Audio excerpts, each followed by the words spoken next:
채널을 처음 찾아주신 분들 구독과 좋아요 먼저 부탁드립니다. 바로 시작하겠습니다. 매년 연말정산 시즌이 돌아오면 직장인들의 표정은 두 종류도 갈립니다. 환급 문자를 받고 슬쩍 웃는 사람과 추가 납부 고지서를 보며 한숨 쉬는 사람. 저도 오랫동안 한국 주식시장에서 투자를 해왔지만 솔직히 수익보다 세금이 더 빠르게 빠져나가는 느낌을 받을 때가 있었습니다. 배당 소득이 조금씩 쌓이기 시작하면 종합소득세 합산이라는 벽이 버티고 서 있고 연봉이 오를수록 세율 구간은 가차없이 높아집니다. 열심히 공부해서 좋은 종목 골랐더니 결국 세금 구조가 수익의 발목을 잡는 그 경험 말이죠. IRP, 연금저축, ISA까지 다 조합해서 방어선을 치지만 어딘가 빠진 구멍이 있다는 느낌은 쉽게 사라지지 않습니다. 특히 금융소득이 연 2천만 원을 넘기는 순간 합산과세라는 이름의 세금 폭탄이 포트폴리오 전체를 흔들어 놓기도 합니다. 한국 시장에서 배당주나 리츠에 꾸준히 투자해온 분들이라면 수익이 늘수록 세금도 늘어나는 아이러니한 상황을 잘 알 겁니다.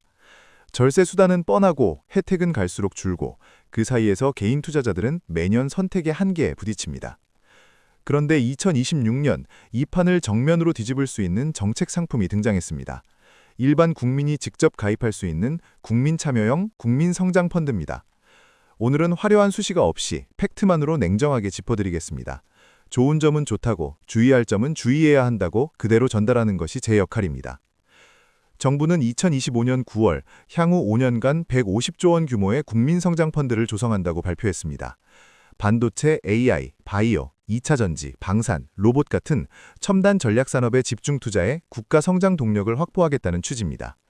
이후 2026년 1월 정부는 올해만 30조 원 이상을 첨단 산업 생태계 전반에 공급한다는 운용 방안을 구체화했습니다. 전 세계가 지금 투자 전쟁 중입니다. 미국은 반도체법과 IRA로 수백 조를 쏟아붓고 있고 중국도 자국 첨단 산업 보호에 사활을 걸었습니다. 이 싸움에서 밀리면 산업 경쟁력 자체가 무너질 수 있다는 위기감이 이번 펀드의 배경입니다. 정부는 국민의 자금을 이 흐름에 끌어들이면서 동시에 성장의 과실을 나눠주겠다는 설계를 택했습니다. 그런데 여기서 반드시 구분해야 할 것이 있습니다. 150조 원짜리 대형 정책펀드 전체와 일반 국민이 직접 가입할 수 있는 국민참여형 펀드는 별개입니다. 올해 운용 예정인 30조 원 중 국민이 실제로 투자할 수 있는 국민참여형 펀드의 규모는 6천억 원입니다. 생각보다 훨씬 작죠. 이 숫자는 반드시 기억해야 합니다. 선착순으로 조기 마감될 가능성이 매우 높다는 의미니까요. 출시 시기는 6, 7월로 잠정 확정됐고 현재 금융위원회 주도로 운용사 선정 작업이 진행 중입니다. 세제 혜택의 법적 근거인 조세특례 제한법 개정안은 2월 임시국회 통과를 목표로 추진 중입니다. 3월 중 상품 구조가 공식 확정 발표될 예정입니다. 지금 이 시점에서 세제 혜택의 세부 내용은 확정 추진 중이지 완전 확정은 아닙니다. 이 점을 먼저 짚고 들어가겠습니다. 세제 혜택의 실체. 정부가 준비한 혜택은 크게 두 가지입니다. 첫 번째는 투자 금액에 따른 구간별 소득공제입니다. 납입금 3천만 원 이하는 40%, 3천만에서 5천만 원 이하는 20%, 5천만에서 7천만 원 이하는 10%의 공제율이 적용됩니다. 납입 한도는 2억 원입니다. 여기서 중요한 포인트가 있습니다. 일부에서 무조건 40% 소득공제라고 단순화하는 경우가 많은데 이는 3천만 원 이하 구간에만 해당합니다.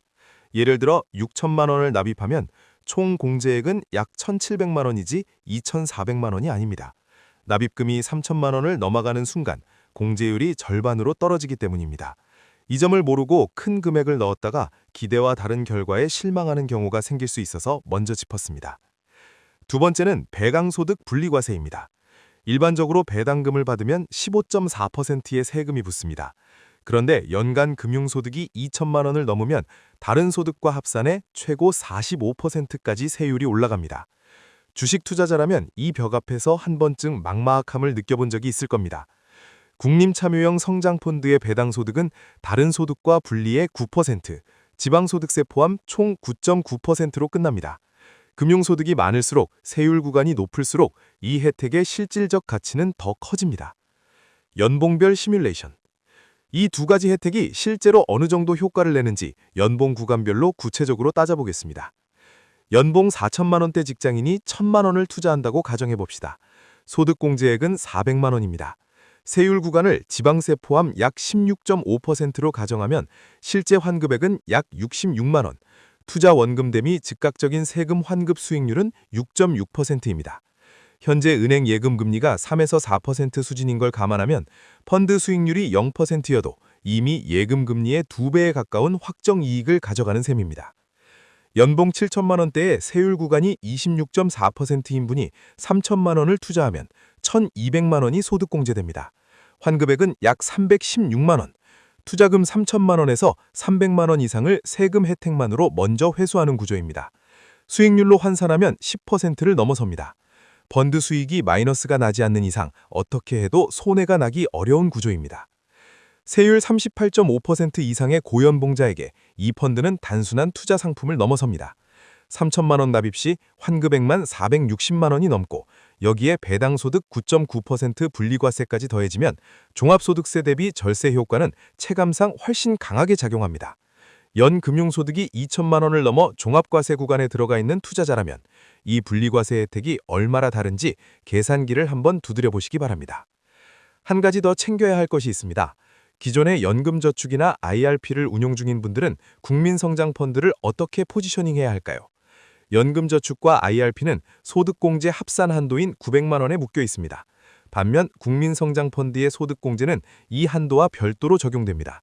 즉, 연금저축 IRP로 900만 원 공제를 다 채운 분들도 국민성장펀드에서 추가로 수백에서 수천만 원의 소득공제를 더 받을 수 있다는 이야기입니다.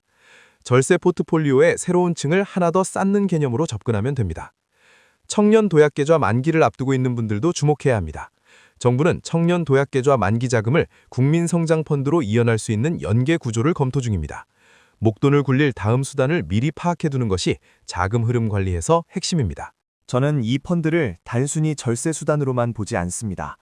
국민성장펀드의 투자 대상이 대기업이 아니라 중견 중소기업과 스타트업 중심이라는 점에 주목해야 합니다.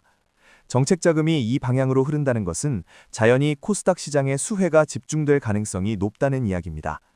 AI, 반도체 소부장, 방산, 바이오, 로봇 관련 중소형주들이 정책자금의 흐름을 타고 움직일 수 있습니다. 실제로 2026년 국민성장펀드가 AI에 6조 원, 반도체에 4조 2천억 원, 바이오에 2조 3천억 원을 집중 투입할 계획임을 감안하면 이 섹터의 밸류체인에 속한 중소형주들이 연내 수혜를 받을 가능성이 충분합니다. 한국 시장에서 직접 주식을 고르는 투자자라면 이 섹터들을 지금부터 조용히 공부해두는 것이 단순히 펀드에 가입하는 것 이상의 수익 기회가 될 수 있습니다.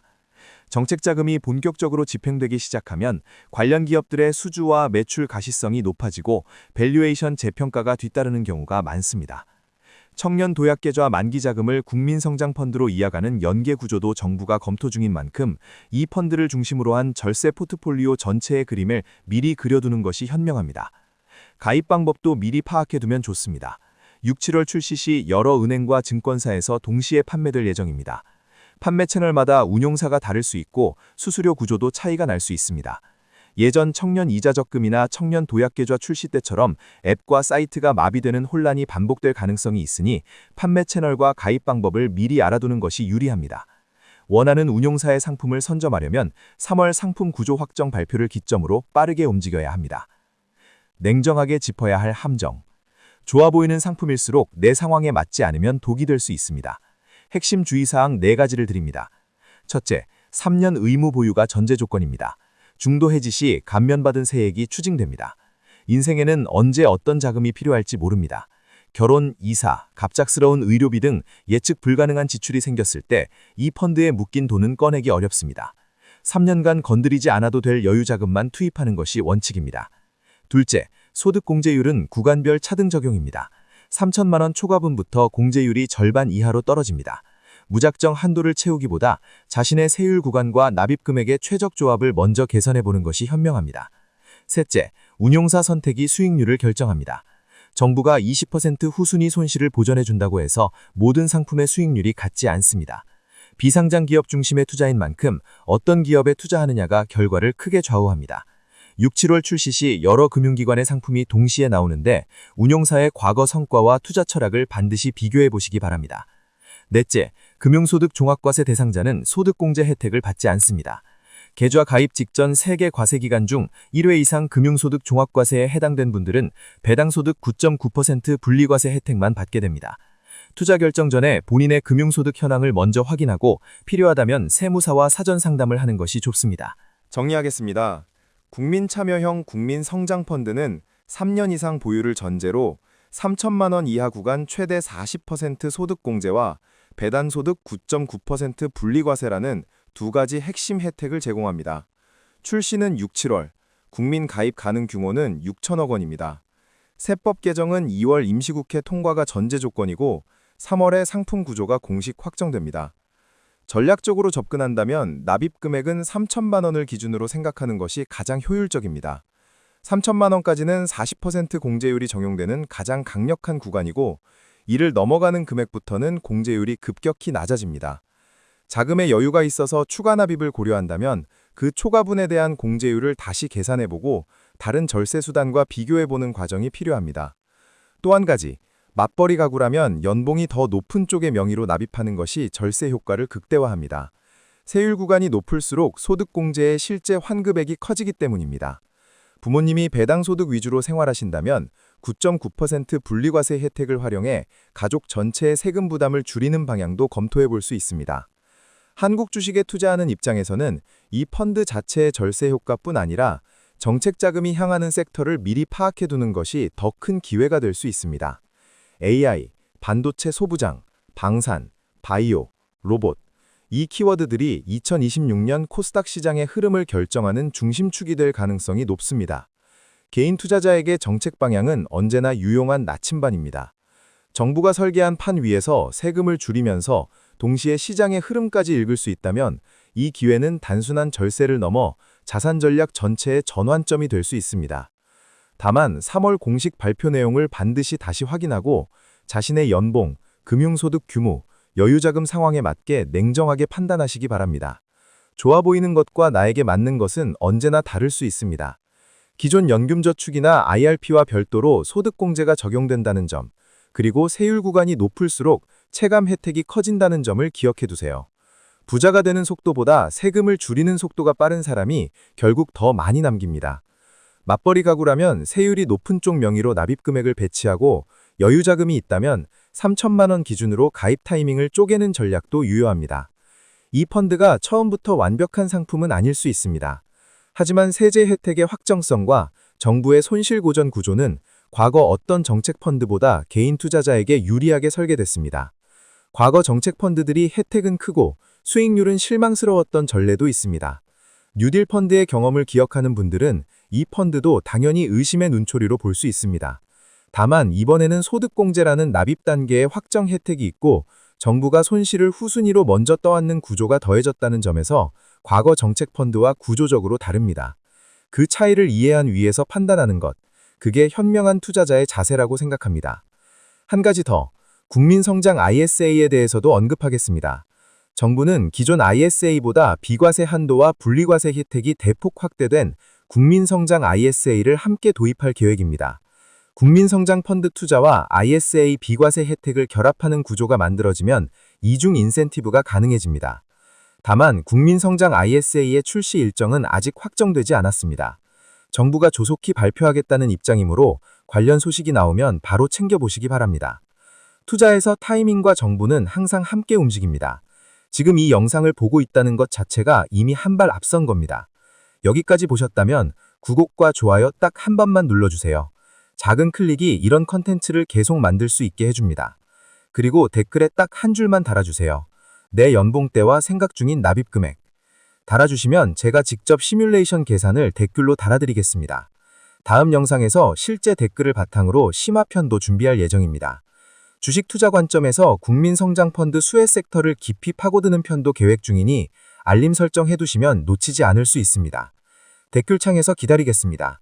무엇을 어떻게 선택하느냐가 10년 뒤 자선의 차이를 만듭니다.